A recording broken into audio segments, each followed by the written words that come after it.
वोपास लिन्हास की फ्लाइट 2283 को मुख्तलिफ वीडियोज में आसमान से भयानक अंदाज में गिरते हुए देखा गया।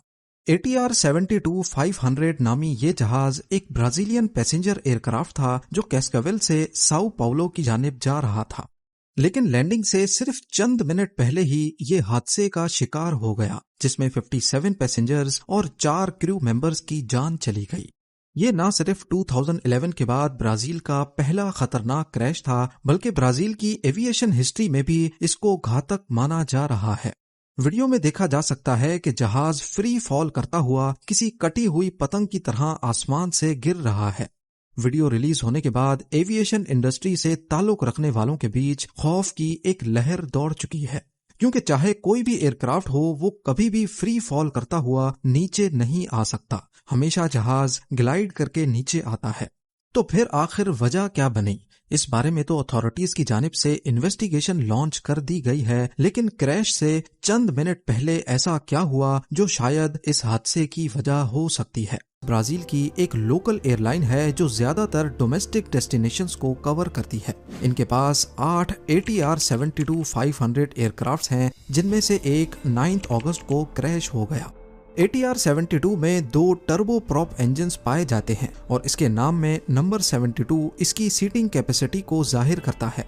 इसको फ्रांस और इटली में एयरक्राफ्ट मैन्युफैक्चरर ATR की जानिब से बनाया गया, जबकि इस कंपनी में एयरबस का भी 50% शेयर है, जो अपनी टेक्नोलॉजी को ATR के साथ शेयर करता है। फ्लाइट 2283 का ATR 72-500 14 साल पुराना था, जिसको 2022 में वोपास लिन्हास ने इंडोनेशिया की पेलिटा एयर सर्विस से खरीदा था। जैसा कि पहले भी मैंने बताया कि ये एयरलाइन ज्यादातर सिर्फ लोकल डेस्टिनेशंस पर ही ऑपरेट करती है। फ्लाइट डाटा रिकॉर्ड के मुताबिक 9 अगस्त 2024 सुबह 9:06 पर यह साओ पाउलो से टेक ऑफ हुई और इसकी मंजिल 700 किलोमीटर वेस्ट में कैस्कावेल तक थी। इसका ये ट्रिप तो बिल्कुल ठीक ठाक गुजर गया। इसने 2 घंटे 11 मिनटों के बाद सुबह 11:17 पर कैस्कावेल में खैर खैरियत से लैंड कर लिया। फ्लाइट ऑलरेडी अपने शेड्यूल्ड टाइम के हिसाब से लेट थी और इसको कैस्कावेल से पैसेंजर्स लोड करके वापस साओ पाउलो भी जाना था। इसी वजह से अनलोडिंग के बाद जल्दी जल्दी साफ सफाई का काम हुआ और ठीक 41 मिनट्स के बाद इसने कैस्कावेल से वापस साओ पाउलो जाने के लिए टेक ऑफ किया। जहाज में टोटल 57 पैसेंजर्स और पायलट समेत 4 क्रू मेंबर्स मौजूद थे। 61 साला Umberto D Campos flight captain थे। 35 साला डेनिलो सेंटोस फर्स्ट ऑफिसर और 2 फीमेल कैबिन क्रू भी मौजूद थी। टेक ऑफ से लेकर क्रैश तक क्या कुछ हुआ, रेडार की स्क्रीन पर क्या कुछ दिखता रहा, ये सब कुछ आप भी देख सकते हैं। 11:58 AM लोकल टाइम पे फ्लाइट 2283 ने कैस्कावेल से टेक ऑफ करते ही लेफ्ट टर्न लिया और 17,000 फीट्स का एल्टीट्यूड मेंटेन करने लगी, जिसको क्रूजिंग एल्टीट्यूड भी कहते हैं। 12:21 पे टेक ऑफ से 23 मिनटों के बाद 17,000 फीट्स का एल्टीट्यूड मेंटेन कर लिया गया। कैस्कावेल से साओ पाउलो अगर सीधा जाया जाए तो बीच में काफी बड़ा पहाड़ी सिलसिला आता है, जिसको अवॉइड करने के लिए तमाम जहाज या तो ईस्ट में पैसिफिक ओशन के ऊपर से जाते हैं या फिर वेस्ट में प्लेन लैंड के ऊपर से होकर गुजरते हैं। फ्लाइट 2283 ने भी इस माउंटेन रेंज को बाईपास करने के लिए हल्का सा लेफ्ट टर्न लिया और फिर सीधा साओ पाउलो की तरफ जाने लगी। रेडार के मुताबिक पहला 1.5 घंटा बिल्कुल नॉर्मल अंदाज में गुजरा, जिसमें जहाज का एल्टीट्यूड 17,000 फीट्स के आसपास ही था और ground speed 460 kilometres per hour. 1:07 पर फ्लाइट 2283 ने एक शार्प लेफ्ट टर्न लिया और अपनी डायरेक्शन कैंपिनास शहर की तरफ कर ली, जहां से अप्रोच बनाकर उसको साओ पाउलो एयरपोर्ट पर लैंड करना था। 1:20 पे जब वो कैंपिनास के साउथ में आबादी के ऊपर मौजूद था, तब पहली बार उसकी ग्राउंड स्पीड कम हुई। जो पहले 460 किलोमीटर पर आवर की स्पीड से आगे बढ़ रहा था, अचानक वो स्पीड 159 किलोमीटर पर आवर हो गई।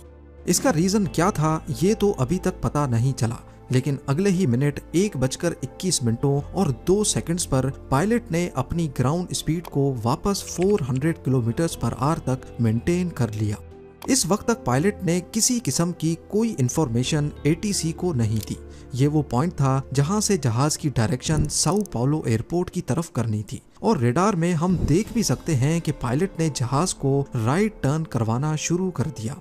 लेकिन सिर्फ 13 सेकंड्स के बाद 1:21 और 15 सेकंड्स पर जब वो टर्न कर ही रहा था कि अचानक पहले ग्राउंड स्पीड कम हुई और उसके साथ ही वर्टिकल स्पीड यानी जिस स्पीड से जहाज नीचे या ऊपर जाता है वो कम होने लगी।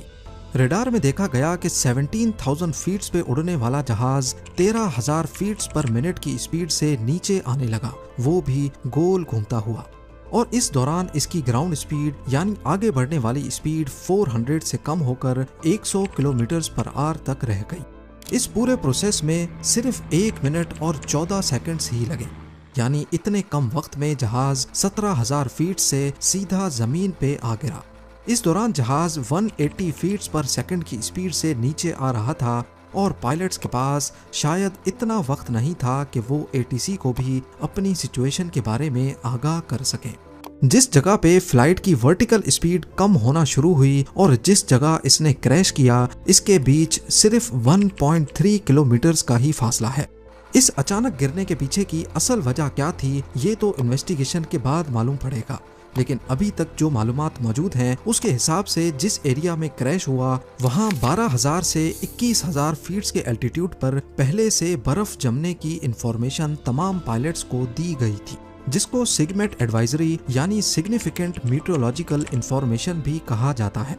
अगर जहाज के विंग्स पर बर्फ जमना शुरू हो जाए तो ये काफी खतरे की बात होती है, क्योंकि बर्फ की वजह से जहाज की एरोडायनेमिक्स बदल जाती है और हवा जो उसको लिफ्ट देती है वो लिफ्ट अब कम हो जाती है।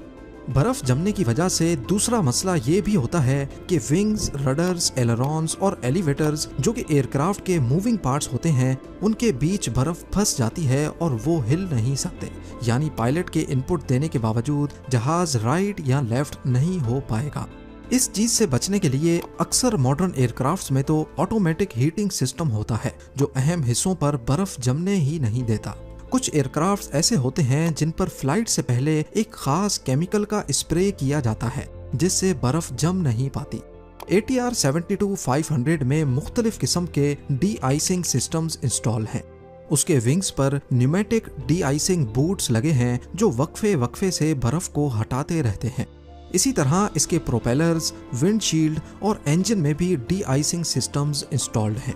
और इस सब के बावजूद अगर पहले से बर्फ की फोरकास्ट हो तो पायलट कोशिश करके उस एल्टीट्यूड पे या उस जगह को अवॉइड करते हैं जहां बर्फ जमने का अंदेशा हो। क्रैश के बाद फ्लाइट 2283 का ब्लैक बॉक्स रिकवर कर लिया गया है और उम्मीद है कि आने वाले महीनों में इस क्रैश की असल वजह खुलकर सामने आ जाएगी। लेकिन फिलहाल ये एक मिस्ट्री ही बनी हुई है कि आखिर 17,000 फीट से जहाज सीधा नीचे कैसे आ गिरा। उम्मीद भी कि ये वीडियो भी आप लोग भरपूर लाइक और शेयर करेंगे। आप लोगों के प्यार भरे कमेंट्स का बेहद शुक्रिया। मिलते हैं अगली शानदार वीडियो में।